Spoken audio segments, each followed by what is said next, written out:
Welcome to Caldwell ISD Substitute Teacher Orientation. I'm Andy Gandred. I am one of the assistant principals at Caldwell Elementary School, and I am going to be walking you through the orientation and helping you understand all of the different aspects of substitute teaching and school safety.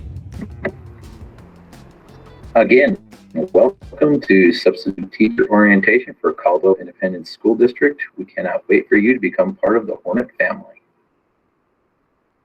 Substitute teachers are an integral part of the educational process. And this year, we're going to need substitute teachers more than ever. At Caldwell ISD, we have high expectations for our substitute teachers. They are expected to be aware of the legal aspects of the job. We need to be professional, develop proper classroom management techniques, and follow the daily routine. The first thing we'll talk about are the legal aspects of being a substitute teacher. This one is huge. This is FERPA. This is all about students' private information. If you think about students' private information, that's grades, medical conditions, including COVID, learning or discipline problems. We cannot discuss these things outside of school.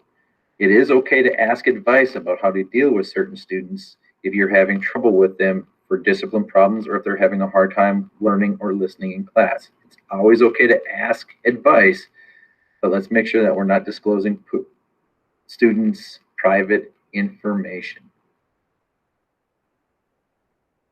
This one is huge. If you believe a child has been neglected or physically or sexually abused, CPS needs to be notified immediately.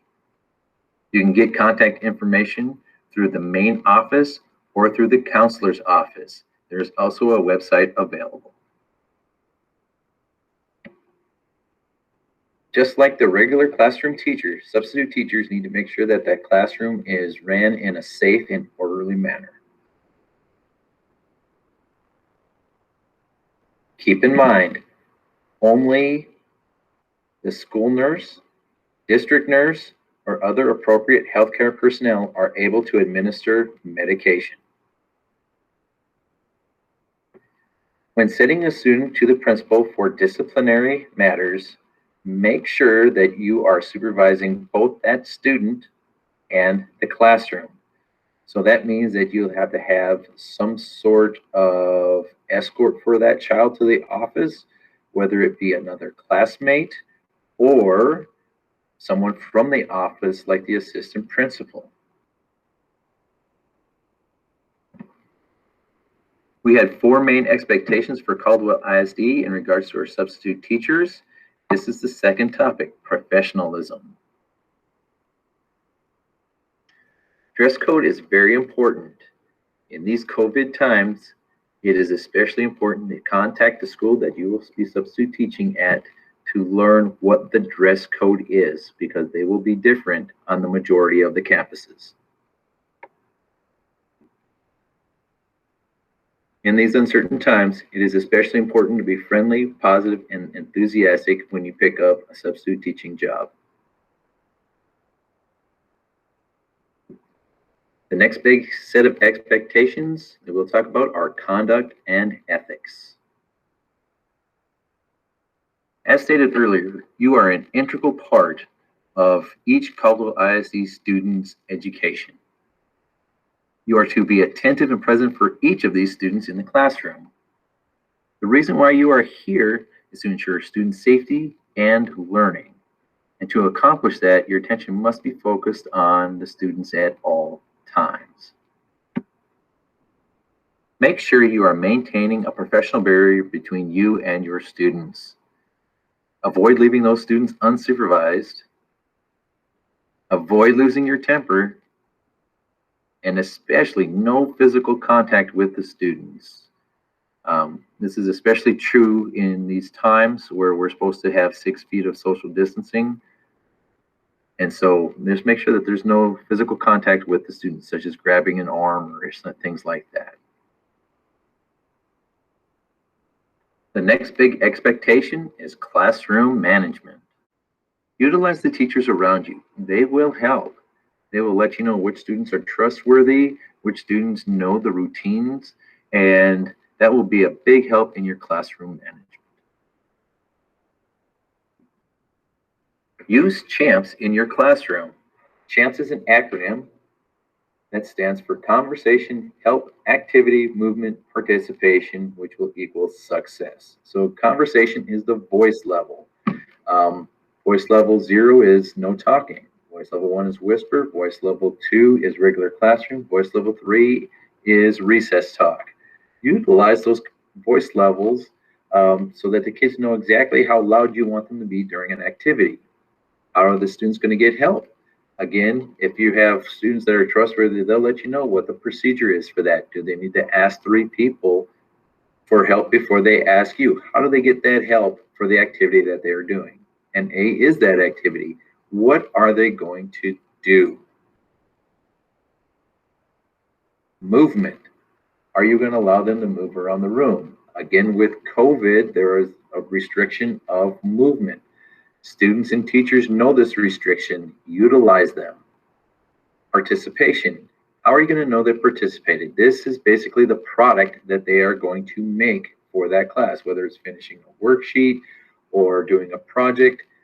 How do you know that they participated? And of course, that should all equal success in the classroom.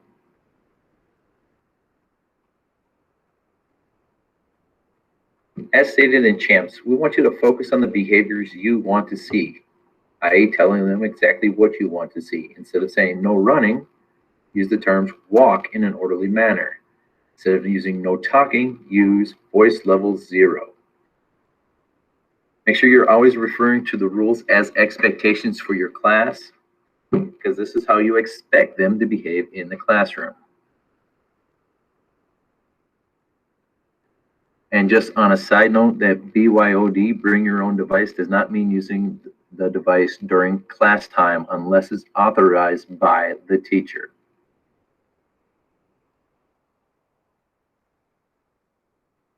Again, if a student is struggling with behavior in your classroom, utilize those teachers around you.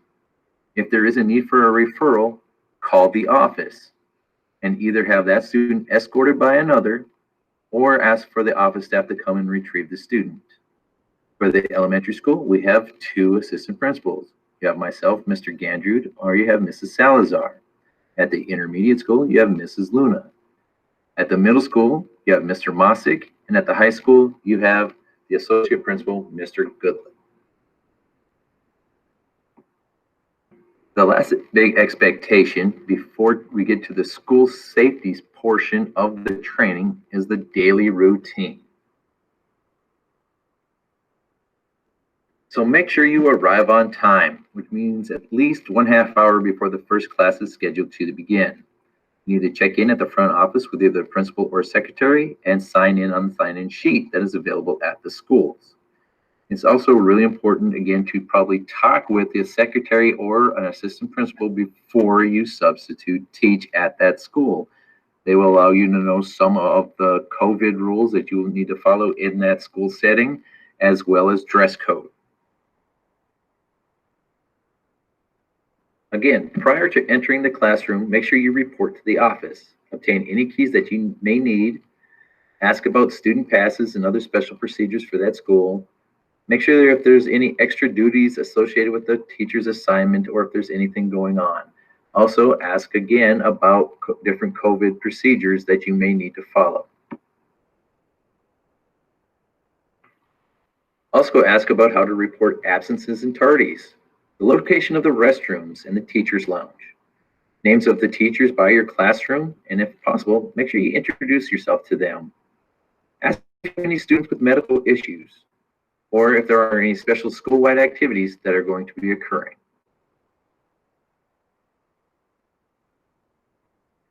Before class begins, enter that classroom with confidence.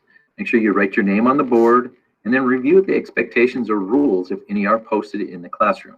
Locate the school evacuation maps and please read through the lesson plans so you know what you're going to be teaching for that day.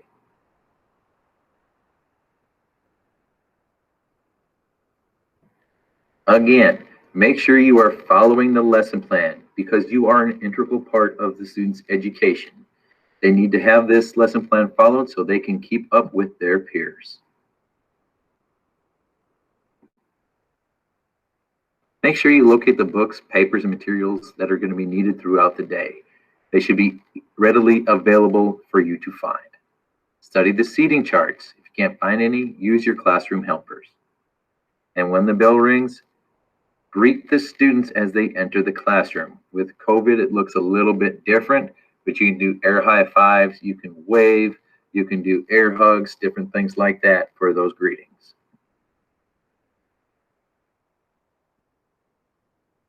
Throughout the day, follow the lesson plans to the best of your ability. Make sure that you are fair and carry out the rewards and consequences that you establish for the students. And be positive and respectful in your interactions with the students and school personnel. This is going to look a little bit different this year. So at the end of each class period, make sure that all classroom sets are accounted for. Challenge students to recall projects and topics that they studied, and remind students of homework. Now, those desks that those students were sitting at, they need to be cleaned before another set of students sit at those desks.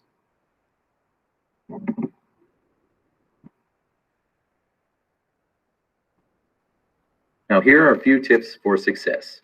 Punctuality is a must. Always sign in at the office. Refer to the teacher's lesson plans. If you do not understand the teacher's lesson plans, ask a nearby teacher to help you understand them. And remember, there's no cell phone use.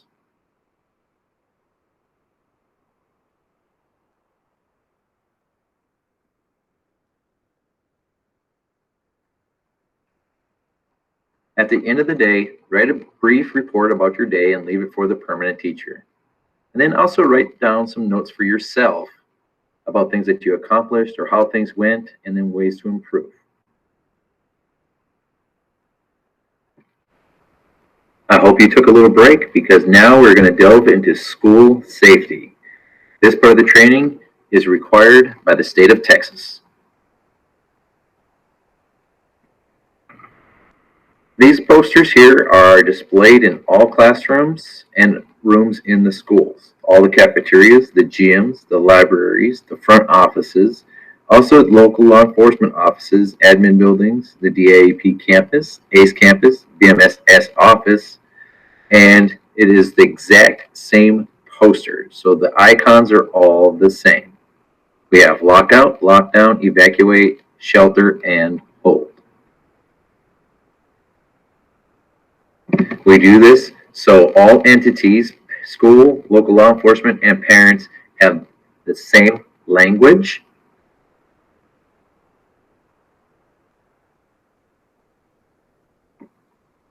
and protocol.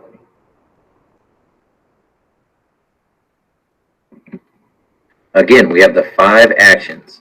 We have lockout, lockdown, evacuate, shelter, and hold. So the lockout will have a directive that is said 2 times. Get inside, lock outside doors, get inside, lock outside doors. So if there's exterior doors to the classroom, make sure they are locked. Teachers are also asked to check if nearby exterior doors are propped open and make sure that they are also shut and locked. There are teachers that are close to the perimeter doors or students outside that need to get inside the building. Let them in before you pull the doors shut and lock them.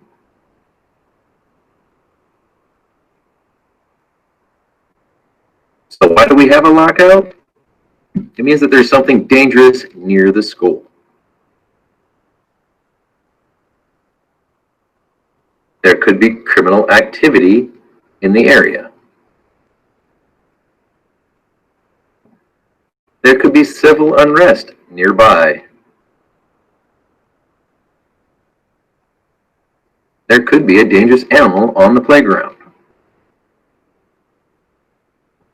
So what happens during a lockout? Well, it means that no one is in or out. Staff will have the outside doors locked, and no one goes in the building, no one goes out of the building until the lockout is over. For students, they need to get inside the building. Then no one goes in, no one goes out, but then business stays as usual. So there are many different buildings like on the elementary campus. We have a cafeteria, we have a gymnasium, and we have the main school. So if you're in the cafeteria and we have a lockout, you are not allowed to leave the cafeteria until the lockout is over. If you are in the gym and we do a lockout, you are not allowed to leave the gym until the lockout is over. However, if you are inside the main building and we're in a lockout, you continue teaching, you allow the kids to go to their RTI, go to their other specials as they normally do. Teachers, your job during the lockout is to bring everyone inside. And then make sure that all the outside doors are locked. And teachers, we also need to have an increased situational awareness. So just be attentive to what's going on and use that sixth sense. Teachers, make sure you take attendance and note the time.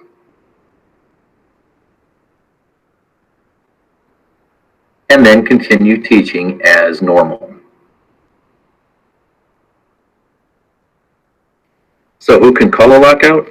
Anyone can call a lockout if there's something suspicious outside of the school. Who can release a lockout? Only administration or police may release a lockout.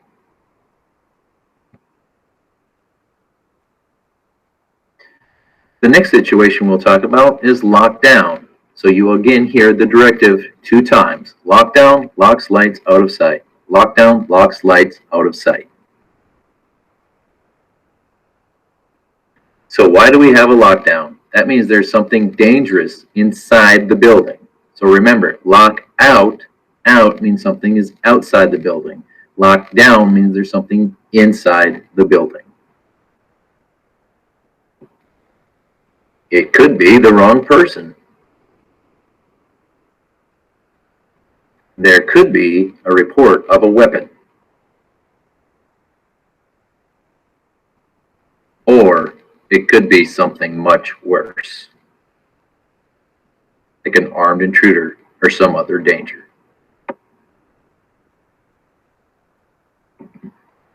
One of the students' jobs is to stay out of sight of the corridor window. How do they know they're out of sight? They cannot see that corridor window. If they can't see it, no one in the hall can see them.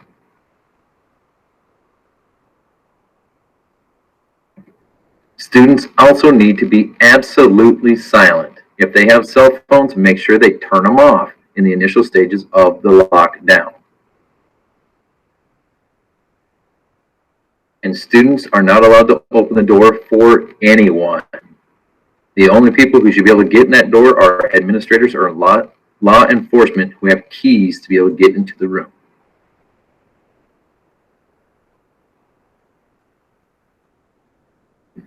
Teacher's job is to lock and close the classroom door.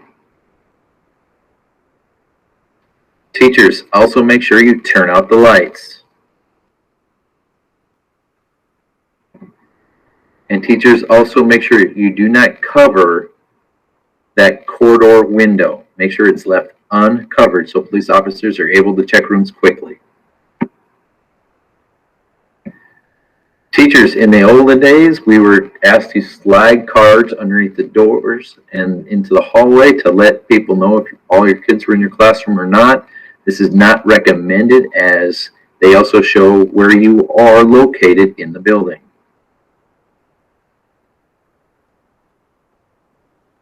And then make sure that we are maintaining silence in the classroom.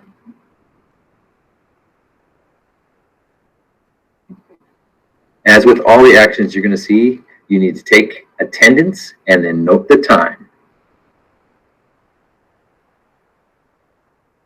Again, the difference between a lockout and a lockdown is a lockdown means there's a danger that is outside the building. A lockdown means there's a danger inside the building. If you are outside during a lockdown, do not try to get back into the building. Go to a safe place, such as Davidson Creek Park or the Lutheran Church. Once you get there, let admin know where you are located.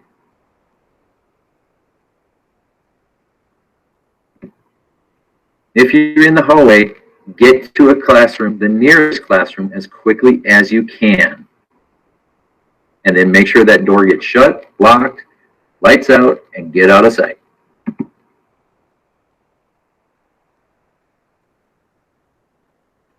This one is tricky. If a fire alarm sounds and we're in a lockdown, you stay where you are at, unless you see flames, feel heat, or smell smoke.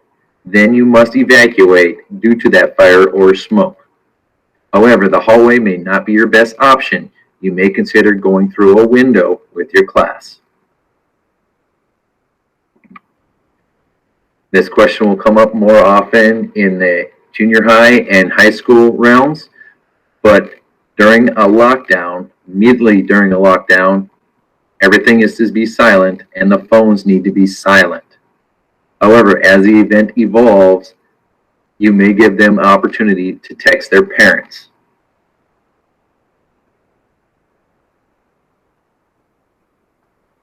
The next thing we're going to talk about are evacuations. What you hear is evacuate to a location, evacuate to a location, but that location will be specified. For instance, evacuate to the football field, evacuate to the football field. There are many reasons why we would hold an evacuation. There could be a threat inside the building, a gas leak, some hazmat material. Maybe there's damage to the building after severe weather. There could be a bomb threat, or there could be a police-led evacuation. Students' job is to leave their stuff behind. They may take their cell phone if it's on them. If it's not on them, they may not be able to take it. If it's in their purse or backpack, they might not be able to take it.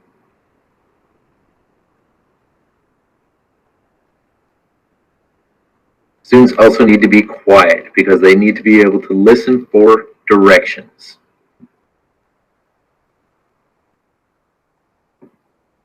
It is the teacher's job to get students to the evacuation area safely. They also must take attendance and note the time. An evacuation involving police is a little different. Do not be surprised if the officers are loud and demanding. They do not know the extent of the incident yet. They will always give direct instructions that you should follow, and always remember to keep your hands visible.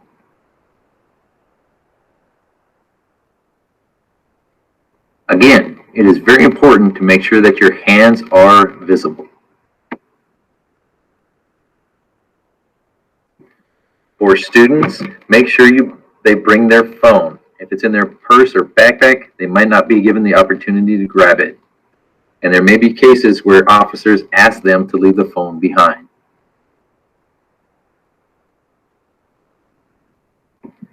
Teachers, again, they might not let you bring your purse, briefcase, or your backpack. Make sure you have your keys and your wallet. Anything that's left in the building during a police evacuation is considered evidence.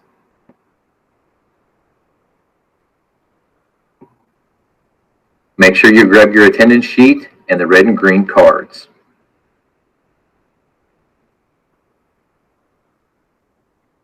Bring your cell phones.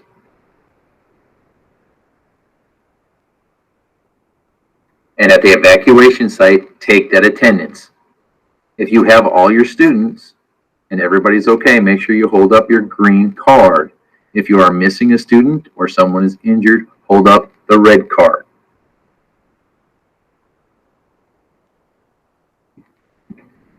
Next, we're going to talk about shelter.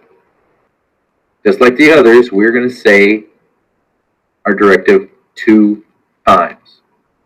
So we'll say something like shelter for tornado, move to your safe zones. Shelter for tornado, move to your safe zones. Or we could say shelter for earthquake, drop, duck, and cover. So you'll hear shelter, you'll hear what the issue is, and then what is the plan of action.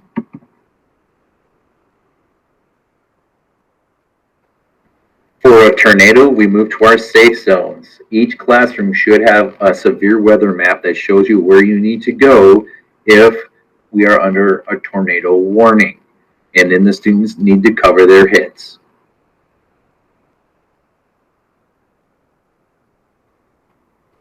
For earthquakes, students just need to get underneath their desks or tables and cover their heads. Please do not have them sit like the young lady in the middle.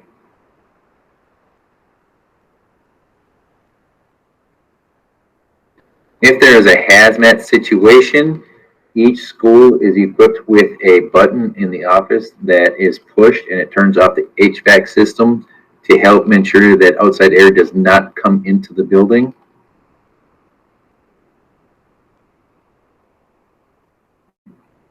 During a shelter, always listen for instructions. The situation could be very dynamic and moving quickly. Always be prepared for the unexpected and make sure you take that attendance and keep those red and green cards with you.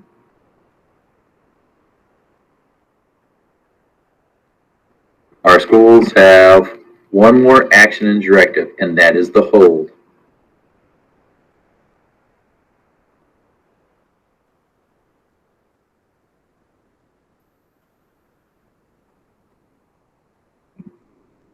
We do a hold to keep the hallways clear from staff and students.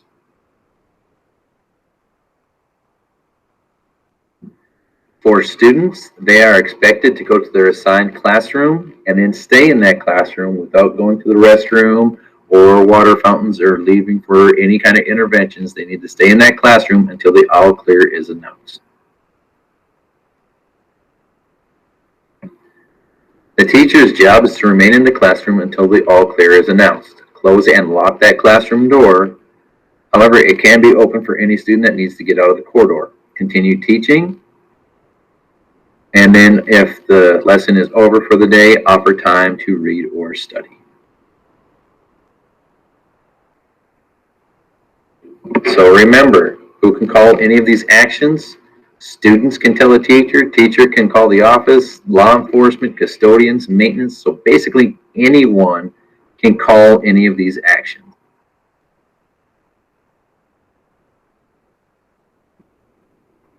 So who can cancel the actions?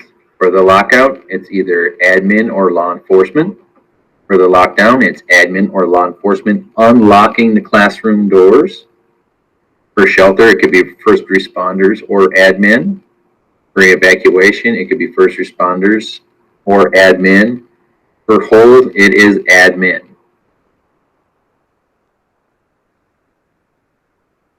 This here is the last slide of the training, and this is just a picture of the cards that I was talking about earlier. This is your green and red help cards. These will be in the red emergency binders that are in each teacher's classroom, and those will include your attendance sheets and all the information that you need in there. The green card, again, is everything's good. Red card means that we are in trouble or we're missing someone. Thank you for participating in Substitute Teacher Orientation. You are now ready to be a substitute teacher for Caldwell ISD. Sting 'em. Like that.